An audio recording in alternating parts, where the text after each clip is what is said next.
gli furono imposti i nomi di Giuseppe, Domenico e Vincenzo.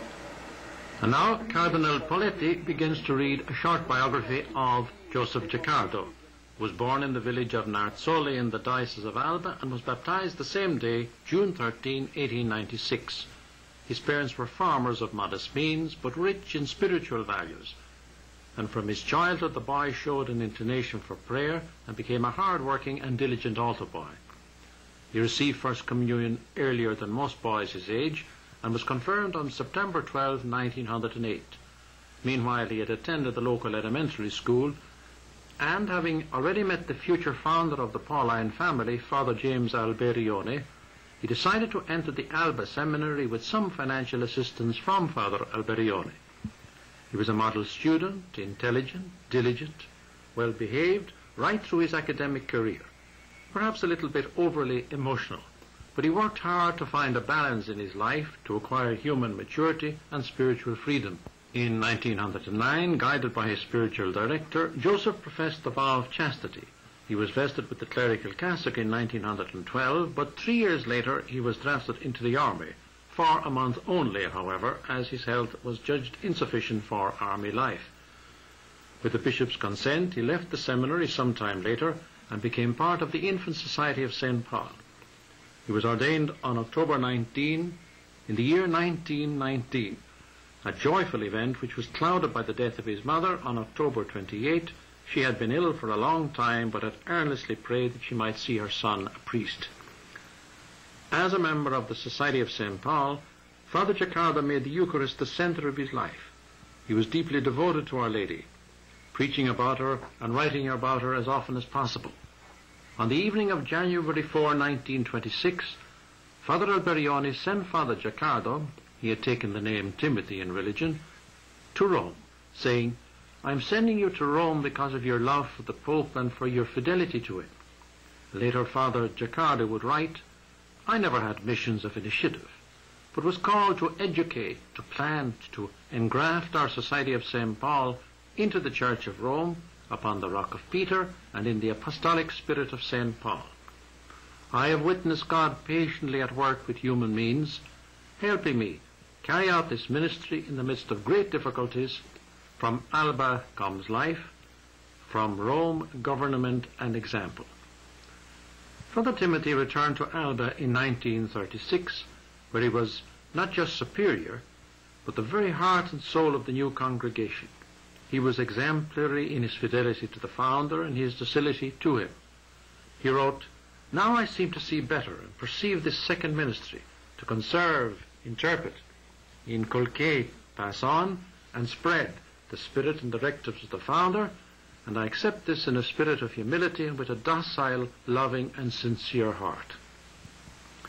Father Alberione entrusted to Father Giaccardo the spiritual, moral, and intellectual care of the sister disciples, and Father Timothy accomplished his mandate with self-sacrificing devotion.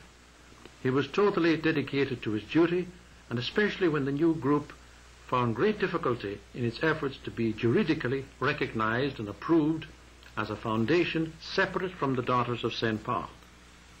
To the Vatican official who came to discuss the case with him, he said, "Father, I offer my life to the Lord so that this congregation will live in the Church, and I am confident that God will hear me." When Vatican approval for the sisters was finally granted in March of 1947, Father Giaccardo was overjoyed.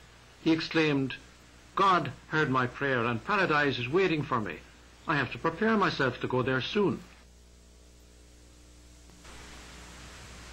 And now comes the great moment when the Holy Father will read the decree proclaiming blessed the 7 Thailand martyrs, Father Timothy and Sister Maria. And we get just his opening words in Latin. Nos vota fratum nostrorum, Laurenti Cain, archiepiscopi Tarensis. We, accepting the wish of our brothers, Lawrence Kai, Hugh Poletti, and Robert Coffey, and of many other brother bishops, and of many faithful people, and having heard the opinion of the Congregation for the Causes of Saints, declare with our apostolic authority that the venerable servants of God, Philip Sifang, Agnes Villa, Lucia Cambang, and their 4 companions, and then Joseph Timothy Giaccardo, and Maria di Gesù del Will Martini, to give her full name, are from now on to be called blessed, and that their feasts may be celebrated at times and places regulated by church law each year. Ed ecco che da questo momento 9 nuovi beati vanno a intuttire la innumerevole schiera di santi e beati.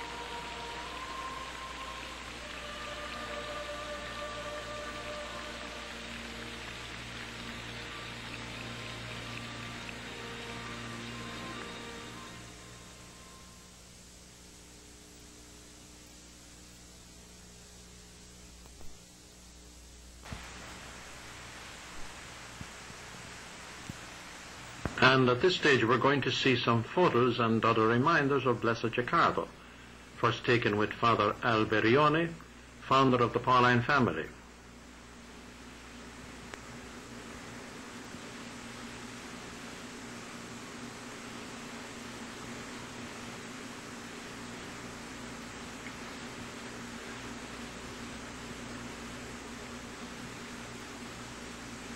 There is a brief shot of these 2 great people blended with the Holy Spirit taken from the actual St. Peter's. And now we see an unusual souvenir of Blessed Giaccardo's youth.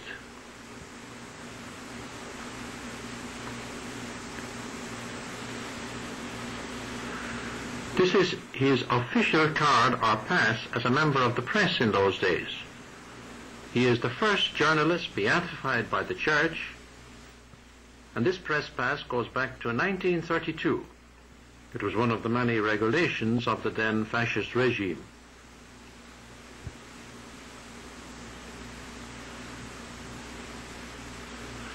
Here is a photo of Giaccardo the student with his family. And then, during his very brief career in the army, he's seated second from the left.